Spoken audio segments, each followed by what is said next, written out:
All right, we're going to learn section 3.2, solving quadratic equations by graphing. And as we start many lessons, I want to start off by just reminding you of a couple things, kind of build on what we've already talked about here.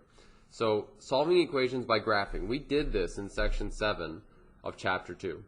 All right, we did it with linear equations, and the process that we used was to get everything, all the terms to one side of the equation so that it was set equal to 0. So for this equation, to solve it graphically, I would subtract 19x from both sides. When I do that, I get 0 on the right. 9x minus 19x, that's negative 10x. So I'll write negative 10x minus 9 over 2. Now, this problem, you could probably solve algebraically, just like many of the ones from section 7, but as I mentioned in that section, we're going to build on the process of solving graphically for future sections, like this one. Okay, so what I'm going to do is I'm going to plug negative 10x minus 9 over 2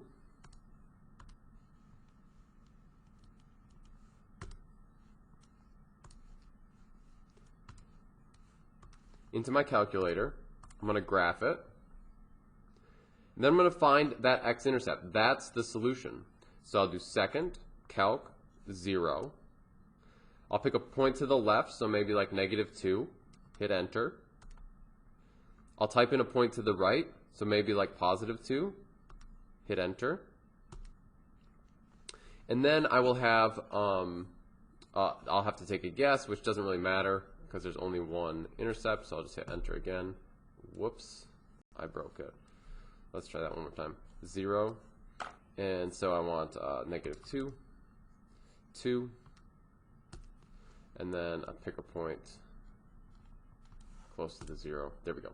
X equals negative 0.45. So x equals negative 0.45. If you want to graph the line, just so you have it in your notes, it looks like this. Remember, that point there is negative 0.45, comma 0. Okay, the solution is negative 0.45.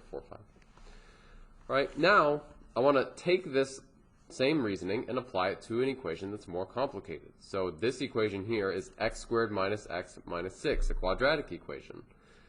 And to solve that graphically, we're going to take this part of the equation. You may remember or you may not, but this was called the related function.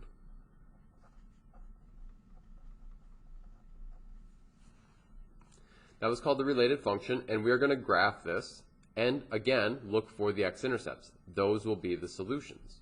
So I'll take my calculator, plug in to y equals x squared minus x minus 6, graph it, and then I'm going to graph this on the graph here. So I'm going to go to my table, so that's second and the graph key, and I'll plot some points from the table. So maybe I'll plot negative 2, 0, negative 3, 6, maybe I'll plot 0, negative 6, so that's down here. I'll plot 3, 0, I'll plot 2, negative 4, and that's probably enough to graph this. I guess I could put negative 1, negative 4 as well. Okay, so I get something like this.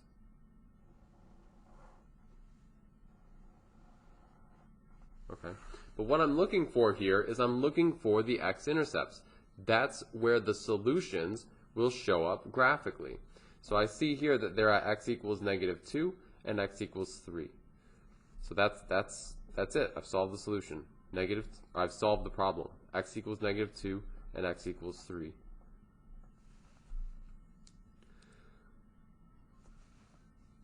Now, I'm going to move on to some vocabulary here. Much of this we've already talked about, but it's worth refreshing your memory because it's going to come up in this section quite frequently. So, standard form of a quadratic equation. As I mentioned up here, this is a quadratic equation.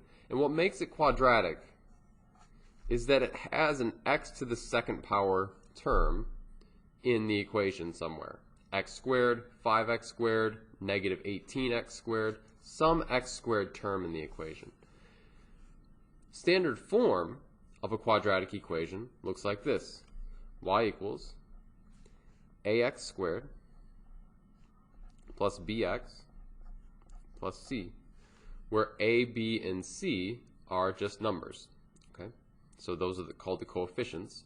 This is called the constant term here. C is the constant term because it's just a number. Now roots, we've talked about roots before. These are the solutions to a quadratic equation. All right, so if you take this function and you have this equation in this form, okay, so we have the equation set equal to 0, then the roots are the solutions to this equation. Basically up here, we found the roots. Okay.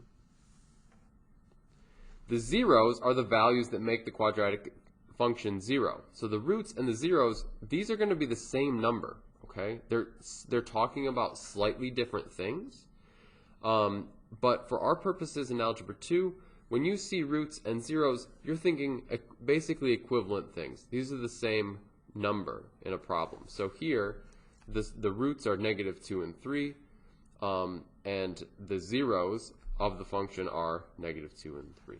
Okay, but I just want you to know that when you see those, you're thinking the same thing. X-intercepts are the points where the function crosses the x-axis, and these are always in the form of something, comma 0, right? Those are points, all right? The x-intercepts show you the roots to the equation. They show you the zeros. That's how you can solve the equation, is by looking for the x-intercepts. So all of these things are very, very similar.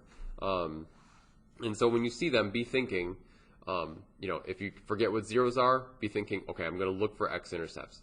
If you forget what roots are, be thinking I'm looking for zeros, and so on. Okay, let's solve this quadratic equation by graphing. And in order to solve it by graphing, we need to get the related function. And to get the related function, we need to set this equal to 0. So the first thing I'm going to do is add x squared to both sides. Now, there are no x squared terms over here on the right. So I cannot combine x squared with anything. So I need to write this, x squared minus 6x plus 23. Okay? No combining the 6x and the x squared. They're not like terms. This is to the 1 power. This is to the 2nd power. I still have 14 over here on the left. It's not set equal to 0 yet, so I'm going to subtract 14 from both sides to get it set equal to 0. So I get 0 equals x squared minus 6x. And again, I have to combine like terms here. So 23 and the 14 go together. So 23 minus 14 is going to give us 9. And now this is the related function that I'm going to go graph. X squared minus 6x plus 9.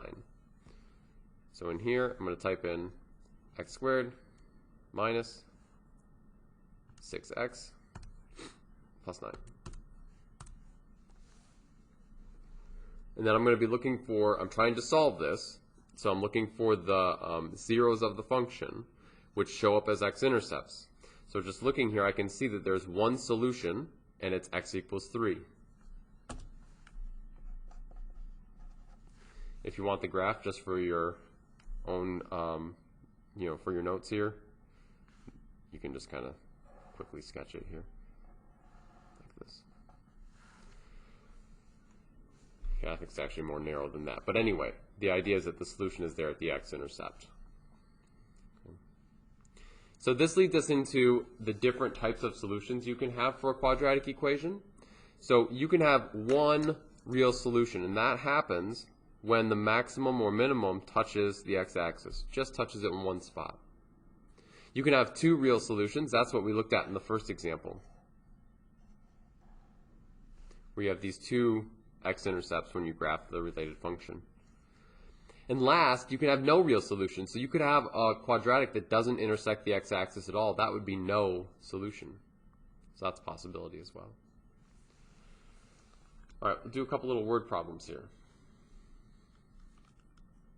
Okay, use a quadratic function to find two real numbers with a sum of 15 and a product of 63. Okay, so breaking this down, I see that I've got two real numbers. Let's call those x and y. Okay, so we'll call them x and y. Right? And it says that their sum is 15. So I know this right from the beginning of the sentence, that x plus y has to equal 15.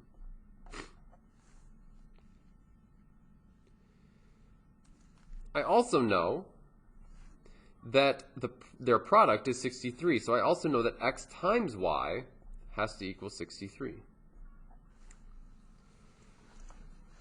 What I have here is two equations and two unknowns, and the way that I'm going to solve them is by substitution. So I could solve this one for x or y, it doesn't matter.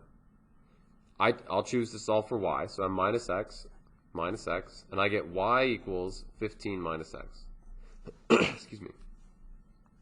I'm going to take this 15 minus x and I'm going to plug it in right here for y. So I get x times 15 minus x equals 63.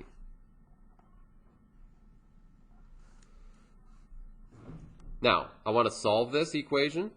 Okay, so I need to get it set equal to 0 and in standard form. So I'll multiply everything in here by x. So I get 15x minus x squared. My pen is dying. 15x minus x squared is equal to 63. I'm going to subtract 63 from both sides so I get this for my equation. 15x minus x squared minus 63 is all equal to 0. Now, this is the thing that I'm going to graph. That's my related function. So I'll take my calculator here, type in y equals 15x minus x squared minus 63. Graph it. Okay, so I see the graph. It has no x-intercepts. That means that there's no solution.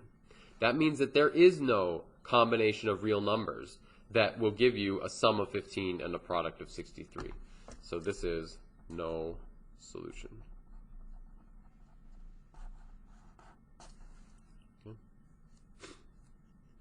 Okay, the last one I want to look at here is a word problem. A golfer hits a ball from an elevated tee box of 200 feet away from the above the fairway.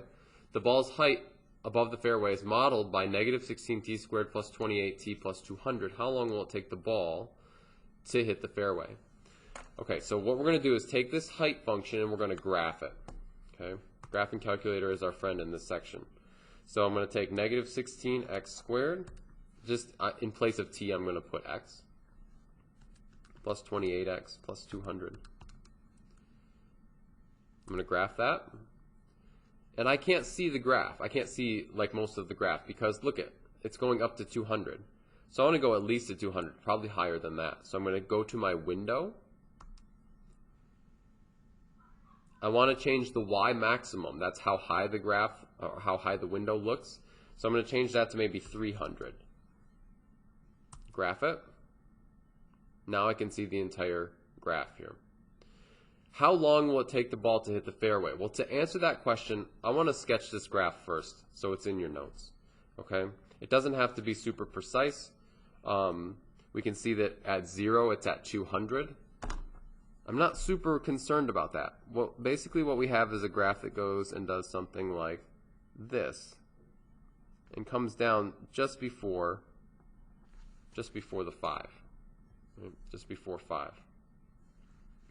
And so time is on the x-axis.